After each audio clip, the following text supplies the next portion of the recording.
and the last letter is F, standing for Ferdinand. In other words, King Ferdinand. Who knows? Nobody can say for sure what was on the stone. We do know it disappeared in 1919. So getting back to that company that was here, the Onslow Company, right? They found this late on a Saturday night, right? The men are exhausted. They're working double shifts. They're working by candle and lantern, basically 80 feet below where we're standing right now, okay? In a pit, 13 feet in diameter, okay? And that's just wide enough for two men to work back to back without killing each other, right? So what they're having each day to sound down with a pry bar, right? So this Saturday night, they should have hit something, according to their calculations, they should have hit something at 100 feet. They didn't. They hit something at 98 feet, and it was a hard sound. So they knew there was something jammed up against those logs at 98 feet, right? So they said, okay, well, we'll just come back Monday and dig out the treasure, and the pirate treasure, and we're going to be rich, right? And being good Presbyterians that they weren't going to work on Sunday. So they come back on Monday, and what do they find? But 60 feet of water in the pit, and that's been the problem ever since. You know, it's like trying to pump out the Atlantic Ocean. You know, in theory, you can do it, you just don't have anywhere to put it. That's the problem. So another company comes along 45 years later, and they dig another pit here. So eventually there's 3 pits in this area, right? All of them with 60 feet of water in them. Eventually there's 15 pits here, just in this one circular area where we're standing. 15. 32 in the whole eastern end of the island. Another between 1,000 to 1,200 boreholes on the eastern end of the island, and also some on the western side. Now, a couple of interesting things that have been found in Oak Island, or in this money pit area, was in 1893 when Fred Blair gets here, and he was involved with the Oak Island Treasure Company.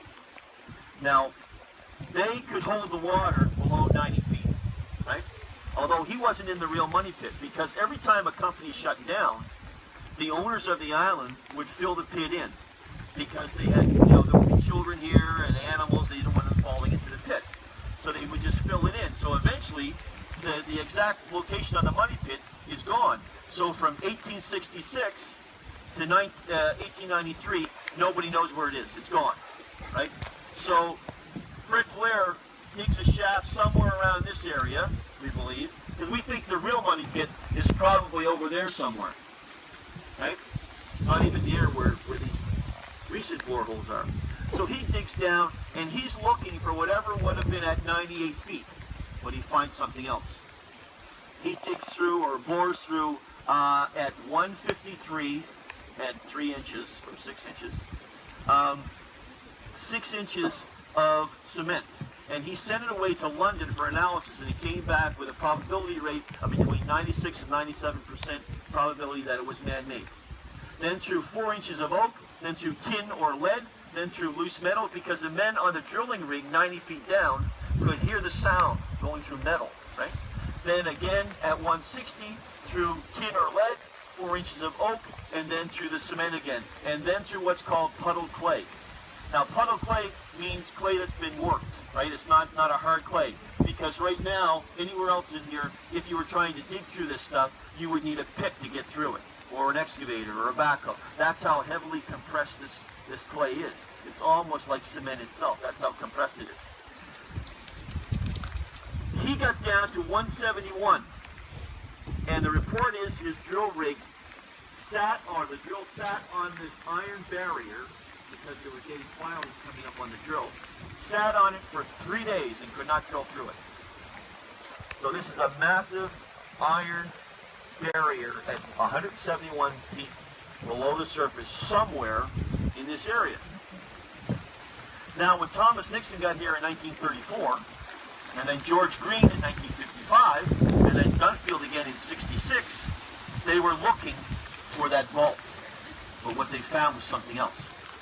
At 140, and all of them did the same thing, at 140 they drilled through 12 inches of oak, 6 inches of clay, 12 inches of oak, and their drill bars dropped 40 feet. Now, George Green and Dunfield described the bottom of it as some kind of like a barrier of some sort, maybe like an iron barrier or a plate, what hit the drill bar, or the drill bar hit. Thomas Dixon did not describe it that way. He described it a little different. George Green pumped 100,000 gallons into that void during trying to determine its size and gave up at 100,000 gallons. So we don't know where that is. Somewhere in this area, that vault is. Also, that cavity is, which is timber framed on the top. Now, the reason that we have this large excavation here is I told you that Gunfield pulled those top 10 feet in to expose the shafts. So then he brought over the crane. Now the only reason we have the causeway is to bring that crane over because they couldn't get a barge big enough down here to bring the crane over. So that's why we have a causeway. That's why there's a land connection. So they bring the crane over. It had a 100-foot drag line. He takes this thing out. It's 100 feet in diameter, 134 feet, 6 inches deep. But because it's a winter time, it's November, it's getting close, there's lots of rain and some snow, there's a lot of erosion. So, he's pulling out, these large bucketfuls of soil and debris, including shafts and timbers, puts it to the side, and then it starts to fall back in again. So he couldn't control it. So he gets very frustrated and basically just bulldozes it all back in again and starts the drilling. And that's when he found that vault or cavity at 140. So basically he was about 6 feet away from it when he gave up, which apparently frustrated him greatly. So Dan has been doing a lot of drilling in this area too, but mostly he's concentrated in 10X.